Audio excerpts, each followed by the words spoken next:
बिस्मिल्लाहिर्रहमानिर्रहीम। शुरू अल्लाह के नाम से जो बड़ा मेहरबान निहायत रहम वाला है। हज़रत इमाम जाफर सादिक रज़ियल्लाहु ताला अन्हु फरमाते हैं कि चार किस्म के लोगों से ताबीर पूछना जायज़ है।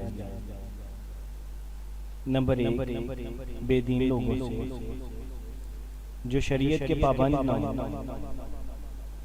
क्योंकि ताबीर नेक और बाबरकत लोगों से पूछनी चाहिए।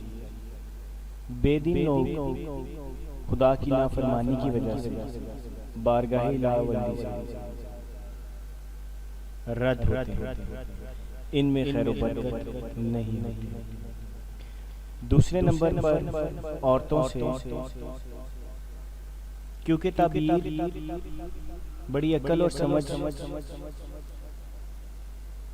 का काम है और ये जाहिर है कि औरतें नाकिसुल अक्ल होती हैं, इसलिए शरीयत मुहम्मदी में दो औरतों की गवाही एक मर्द के बराबर कायम मुकाम रखी गई।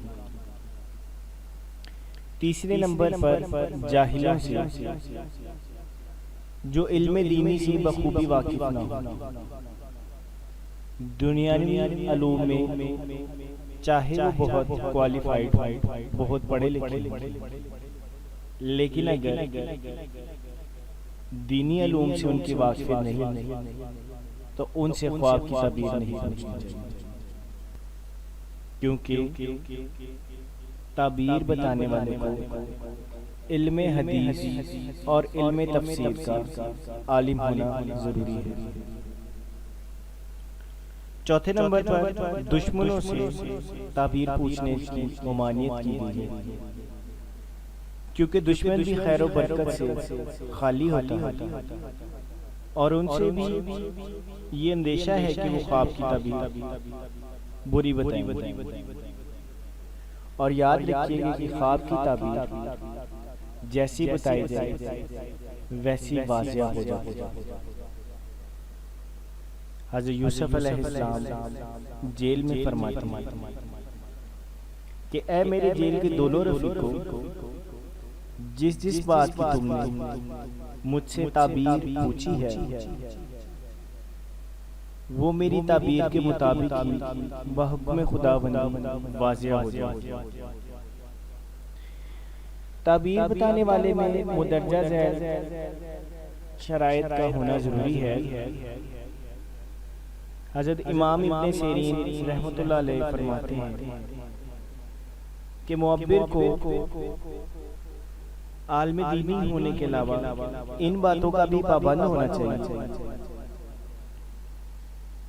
कि लोगों के तौर अतवार,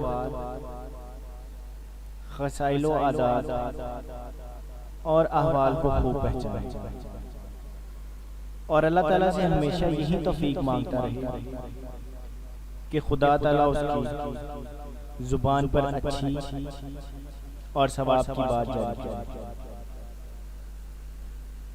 बेहुदा बातें कहने और सुनने से दूर रहे।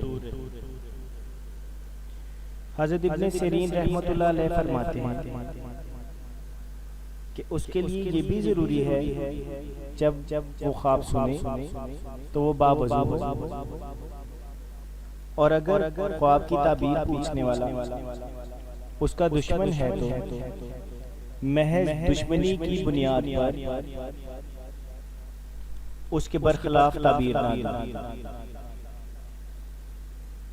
अगर ख्वाब की ताबीर पूछने वाले के लिए नुकसानदेह है तो इस ताबीर को लोगों में बयान ना करें। हज़रत दानियाल अलैहिस्सलाम फरमाते हैं कि मुअब्बिर को चाहिए कि वो दाना और पारसा हो और खामोश रहने वाला हो, साहिब इल्म भी हो और गुनाहों से परहेज भी रखे। जिस वक्त उससे ताबीर पूछी जा रही हो तो वो होशियार और मुतवज्जा रहे और ताबीर पूछने वाले से सवाल एहतियात से सुने। ये भी मालूम कर ले कि ताबीर पूछने वाला कोई बादशाह है या अदना रहना, सरदार कौम है या कोई हकीर और जाहिल, गरीब है या अमीर है। ख्वाब साहिल ने मौसम गर्मा में पूछा है या मौसम सर्मा। जब वो इन तमाम अमूर को मालूम कर ले तो हर एक बात की ताबीर इस इल्म के उस्तादों के असूलों कवायद के मुताबिक समझ कर बता, यूं ही बिला सोचे समझे अपनी तरफ से हरगिज ताबीर ना बता। ख्वाब की ताबीर बताने वाले को चाहिए कि सबसे पहले साइल का नाम, मर्तबा, मजहब और सीरत, खसलत और अक्लो फहम मालूम करें। फिर ये देखे कि ख्वाब दिन के वक्त देखा गया है या रात के वक्त, और ये निगाह रखिए कि ताबीर पूछने वाले ने ताबीर पूछते वक्त किस तरह की हरकतें की और ख्वाब को किस तरीके से बयान किया, तब कहीं जाकर इस ख्वाब की ताबीर को सोच समझ कर बताया। हज़रत जाबिर बगरवी रहमतुल्लाह ताला अलैह फरमाते हैं कि मुअव्वल को ताबीर ख्वाब में ऐसा तजर्बाकार होना चाहिए जैसे तबीब बीमारों के इलाज में तजर्बाकार होता है। जज़ाक।